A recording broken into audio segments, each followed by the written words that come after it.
name is Jay. By an accident of beauty, my last name is Ray right now, so J Ray. And I'm changing it to Stocklin very soon because we're married. My pronoun is he, and I identify as a dude. My name is Jack Stocklin. My pronouns are he and him, and I identify as a transgender man or a genderqueer trans man. I knew I was trans, but I didn't start transitioning until years after we met. And a funny story of our relationship is that on our third or so date, I reminded him of the first time we met, and he didn't put it together that I was that person because testosterone had a big difference with me. And so that's a cute little story I poke him with sometimes, you know. I knew who that person was. Yeah. But he didn't think that person was cute. So that's pretty funny. But when I was young, I first mentioned to my mom, like, why can't I just be a boy when I was 6? And so I know that I was thinking about it as early as that, and maybe earlier, but that's as early as I said something, you know? But I grew up in a small town in Iowa in the 80s, and my biological education was very simplified, and so I was sort of talked out of thinking that that was a possibility for me, you know, which I've heard happens with people, right? But then in college, I started experimenting with being a drag king, and that is sort of how I started going, oh wait, masculinity feels more authentic. Oh wait, I want to be in costume more than out of, and then it gradually became not a costume anymore. You know? Identity is really tricky for me, but in a lot of ways because there's like a leap that society needs to make in order to catch my identity in a way, and part of that leap happened during my lifetime. So somewhere in my I think I'm queer, gay, or whatever, language of that time was like, oh, I'm a gay man trapped in a lesbian's body. Like, that's who I am. And that sort of served for a while until my late teens, early 20s, I started hearing about trans people, and they went on hormones, and I was like, that's neat, but that's not me. And so there was at that time a lot of exclusion. Like, I was included as a partner or a friend or ally to the trans community, but not as a member of the trans community. Like, there wasn't space for genderqueer people in the same way that there is now. So I have a lot of, when I think about my gender story, I have a lot of pain also of being excluded from the people that I felt most connected to, because they couldn't see that I was also trans, because I didn't want to take hormones. So therefore, what am I? Or I remember things like, oh, why is that girl here? I'm like, ah, so there's that component. And then also starting to see other trans people that are doing it differently, that are genderqueer, and some of that was a medical establishment. Like, to be trans, you had to go through these certain steps in this certain order, and then as things have evolved, there was room for people like me who want to have surgery but not start hormones or things like that, and recognition and space for me to be trans and express myself. So, well, my interpretation of the difference between how I've transitioned medically and how Jack has transitioned medically is kind of a reaction to our different experience of that incongruence or that mismatch that they talk about when you're trans, right? And so for me, the mismatch was largely social and not physical as much. So to break that down a little further, I'm pretty comfortable with my body as it is, even though I haven't had surgery to remove my chest that I developed as a teenager. But socially, when people treat me like a woman, that's when it gets really staticky in my mind and really, really uncomfortable. So my approach was to take testosterone, and that was the magic thing. Over a few years' time, it was just people started to treat me differently, and that's what felt better for me. And so that's what I've done, right? But Jack has only had surgery. I guess for me, the social component of I meet someone at the store and they say, "Thank you, sir. What do you like, a bag or whatever?" That's frustrating when someone just assumes a gender for me. Some days are harder than others. Like some days it's harder for me to go out because I know that someone's going to say, ladies, can I get you soft drinks with your whatever? Or what, like I know that that's going to happen.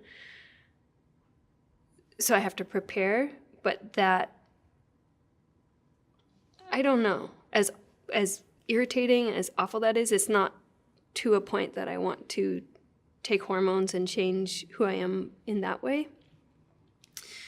I guess I'm just kind of like, well, I'll just keep making my art and pushing and poking until society changes enough that I don't have to change my body for society. They'll catch up. I think a lot of it has to do with making assumptions about another person when you meet them. It's considered rude to make an assumption. I don't know why gendering someone was left out of that rudeness of assumption, right? We're not to assume that all kinds of things about someone until we meet them. But when I meet someone, I want to know how they want me to see them, because that means that I'll have a much stronger connection with them. If I pile a bunch of assumptions onto the person that I'm meeting, that blocks meeting them. I don't know. For me, when people misgender me nowadays, it doesn't hurt as much. And the reason for that, I think, is that it's really rare. My hairline does me a lot of favors. People just know I'm a guy, right? But it didn't always used to be that way.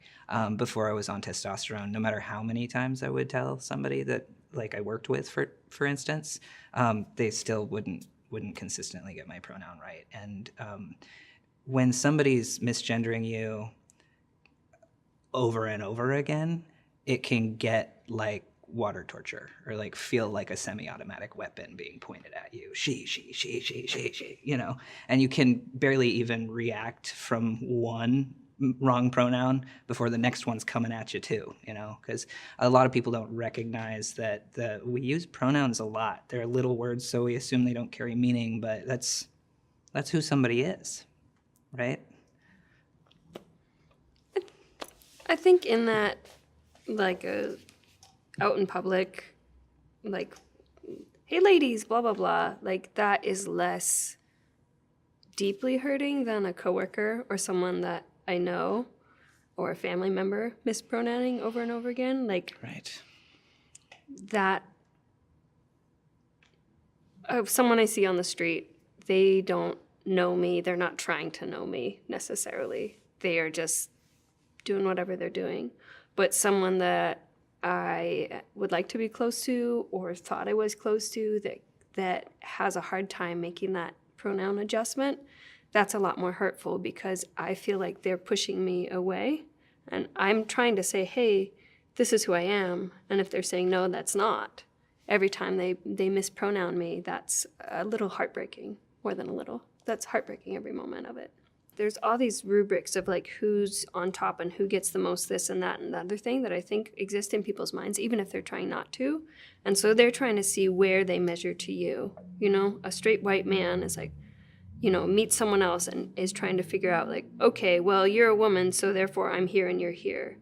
Even if they're trying not to, there's something in our society that blocks those things out, and it's gross. And I wish people wouldn't.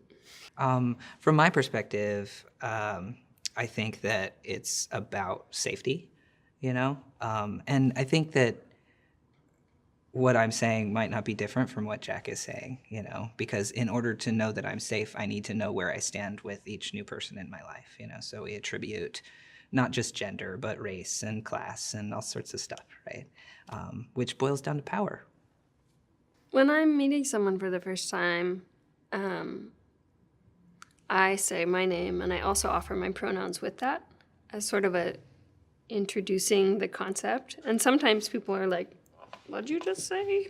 And that opens an opportunity for the conversation. If I'm interested in having more conversation with someone, then like, yes, I would also like a coffee, so that I drive the conversation in a way. I say, this is my name, this is my pronouns, And so I guess a component of that is also letting someone decide to disclose their pronouns or not. Like, there's just asking someone's pronouns politely. Hey, Gia, what are your pronouns? I'd love to know so that I can refer to you correctly. But there's also just, these are my pronouns. And then if there's a problem, I'll address it later, you know? So sometimes I meet somebody who I'm maybe the first trans person they've ever met, or I would challenge that. I'm the first trans person they know that they've met, right? Right. And so they have all these questions for me, right? And sometimes I don't have the energy to help them along, right? And I will just point them towards some resources to start with. But when I do have the energy, it can be really magic, when I can stop and be that first person who's like, it's okay, it's not weird, it's pretty simple, I'll show you the ropes, And the thing that I find the most powerful is when I'm talking to someone around my mother's age who I assume is assigned female at birth and a cis woman, and just the concept of your pronoun is yours, and that's something that comes from inside you instead of you're a passive thing that your pronoun gets put onto, and just helping those women recognize, like, wait, I have agency, like my identity is mine. Mm-hmm. And that first lesson is pretty huge for a lot of cis folks who think that, you get assigned a gender, you get assigned a sex when you're born, and you're just stuck with that. It's not the case. I don't have occasion terribly often where I'm educating people on what trans is in a way, like, to dear cis people, this is what we do. More often in my artistic work, I am trying to blow open the possibilities of what it is to be trans and queer, and to make the lines fuzzier and weirder and more expansive. And by doing that, hoping that people that don't identify as trans see room for themselves to be more expressive. So Sir Cupcake's Queer Circus is a circus that celebrates queer and transgender individuals who are circus artists and performers. And within that, there's some measure of artist-driven process. Jay and I write a lot of the scripts together. And then there's some measure of ensemble process. A lot of the characters in the show have been played by the same actors for several years now. So they have an idea of the trajectory and possibilities within that character as well. And a lot of the times we'll look at the sort of pinch points, I guess is a way to talk about it, in between trans and queer people and society. So the last show we talked about the messaging we receive from the outside world that you're not good enough as you are. You need to be more like this and more normal and more this and more this. And we, as a cast, made a show about ways that we can push against that, using each other and using our community to help, like, make more space for people to be their own selves. So I also teach circus arts things. So I think a lot in a teaching context. So girls and boys would be the, like, pinchy version versus students or friends or, okay, classmates, let's blah, blah, blah. Like, sometimes I also say, like, cupcakes, okay, pumpkins, 20 push-ups, let's go. Yeah. Creating, referring to groups of people by prescribed genders, that's pretty crummy. Yeah, like, hey, you guys. I know that's something that a lot of people do casually, but especially on the West Coast here. It's if you say, "Oh, by that guy over there," what do you imagine to see when you look over there? Right. Right. A guy. So you guys isn't as neutral as people try to claim, right?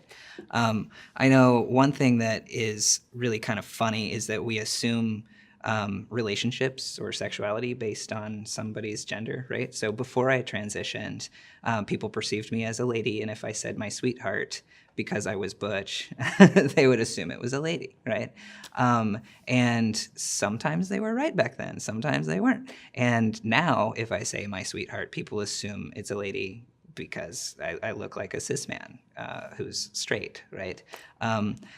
However, I'm a gay man, I think. Because I'm a guy with a guy, right? That's so why you're there in you go. charge of that part. It's hard, right? Because I think our old language names sexuality based on gender, and gender is assigned. So that's the false assumption to start off with, you know.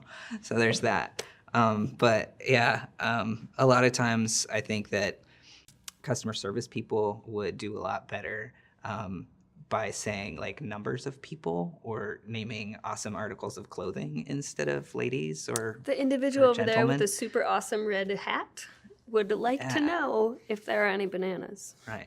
And you can like almost never get it wrong if you're like, there are 3 people sitting at this table, right? You're not gonna like, oh, 3.5, whoops, I was off by a half a person.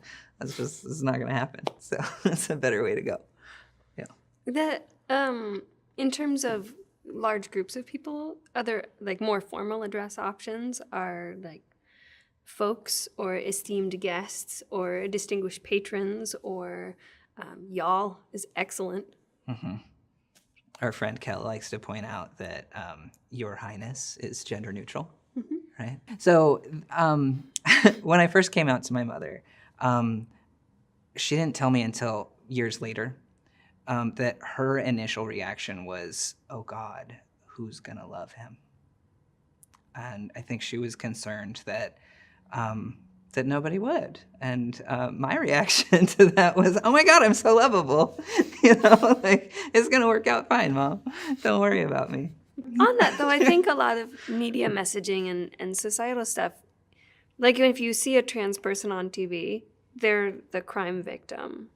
They're not being loved, you know, and we don't see it in mass media. So, of course, parents are going to think that because they don't know that it's possible. But a lot of trans people do find love, and they find really meaningful love. Maybe with another trans person, maybe not. That's sort of irrelevant, but we're highly lovable people. Actually, when I first started transitioning, one of my cis male friends asked me, does it make me gay if I still think you're cute? And I didn't know what to say, so my answer was, yes, you're gay now. Like, I'm sorry, I've broken you. You know? Not sorry. Good. I freed you. Right. So anyhow, but the truth about it is that we confuse gender and sex a lot because we use a lot of the same root words to describe both things, right? But the catchy way I like to say it is that gender is who you go to bed as, and sexuality is who you go to bed with, right? Do you have a clever way? No, that's highly clever. I don't have anything better than that. Yeah. I think a component of that, to go a little deeper, is for me and a partner, I'm looking for someone to see and meet me as I am and not make an assumption about who I am based on whatever's going on with my body. And I would wish that for everyone, gay, straight, or otherwise, that their partner would meet them and see them as they are. I had a crush on this one, like, for years, y'all, okay? Apparently, I didn't know he For existed. years. I saw him around he was. Portland and all of that. When we first met, we were each with other people, and so it wasn't an issue then. And then in conversation with a friend, I was gossiping about how cute I thought Jack was. And I was like, if only he was single. And my friend Trey was like, he is single. Like, those two broke up a while back. I'm like, what? When? And, you know, I did the, like, how long ago? And he was like, oh, I think almost like a year, maybe a year and a half. And I'm like, oh, not a rebound. And so I emailed him. Like, it was so good. So when I sent the email, I was so nervous, I went and I texted my friend, like, I emailed, I'm just waiting for it. And then bloop, like, before I got the text out, he replied. What? What? Yeah. So what was that like from your end? Oh, well, okay, so this all happened. We're at this terrible dance night that was awful. Oh, it was. It was really bad. It was. And we were both with, like, different friends. And we were just like, oh, this room is scary. Like, they were like, I don't know. It was terrible. So the dance night was supposed to be for trans, bi, pan, poly folks. So a really radical queer scene, right? And the way it was advertised, it got a lot of unicorn hunters. Do you know So, what like, a unicorn hunter is? straight couples looking for a third partner. So there was like just these people hunting on the dance floor, and we're like, this isn't safe. We have to leave. Not at all. So one of my friends was like, oh, Jay's here, blah, blah, blah. I was like, okay, great. And then that was it. And then I got a message later. I was like, well, say hi next time. I wanted to say hi, but he was with 3 friends, and he's an incredibly good lead in partner dancing. And so from across this crowded dance floor, I am watching this gorgeous person spin 3 different humans around the floor, like taking turns. And I'm like, he has enough dates tonight. I don't think there's room for me. So I tried the email at home, and it worked. Yeah. The proposal was a mess. Actually. It was, yeah. It didn't go as planned. And I was acting all funny, and he didn't know why. So we're going on a camping trip. And like I'm planning everything, and he's like, "Fine, whatever," you know. To the point where I packed his bag for him. Yeah, so because I was like, it's surprise camping. I didn't know. I was like, well, you're gonna have to pack for me because I don't know where we're going. I don't know what kind of equipment I'll need. Like, you have to do that. And so he did. Mm-hmm. So I did, right? I checked the weather. It's supposed to be sunny with a little bit of rain. So I've got this pull over the head scarf thing, and like a hoodie and a thermal and a t-shirt. So I got like all the different kinds of layers, right? Yeah. But it was colder and rainier than planned. And the morning I was supposed to everything that he packed, all of it. Yeah.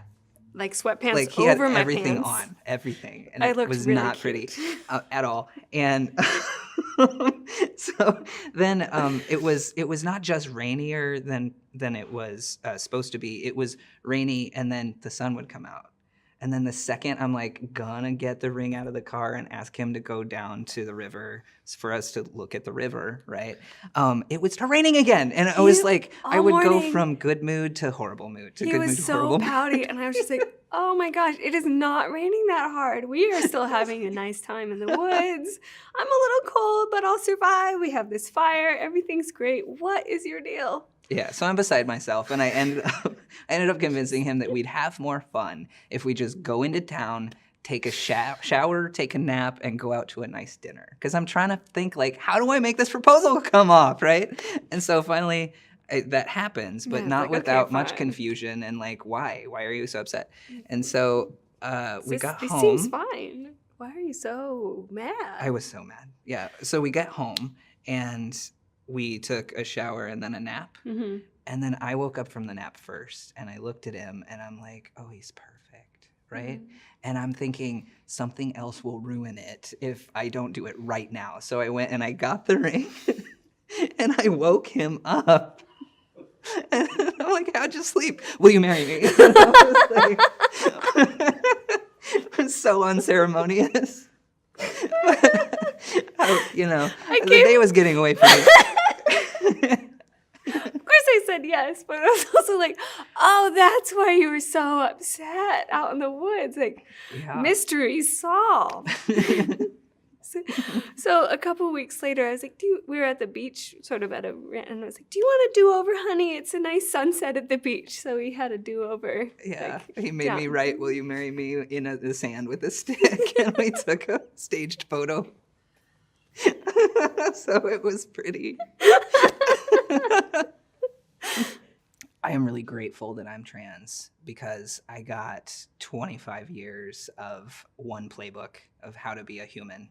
And now I'm in my 8th year of studying that other playbook of how to be a human, in the very binary sense. And I think that what it has afforded me is the ability to relate to more people than I would have been able to otherwise. Being trans is so magical because I get to invent who I am. If I'm strong and aware, I get to invent who I am by listening to myself and to my own rules. And that's pretty amazing. Not everyone gets to do that or feels like they can.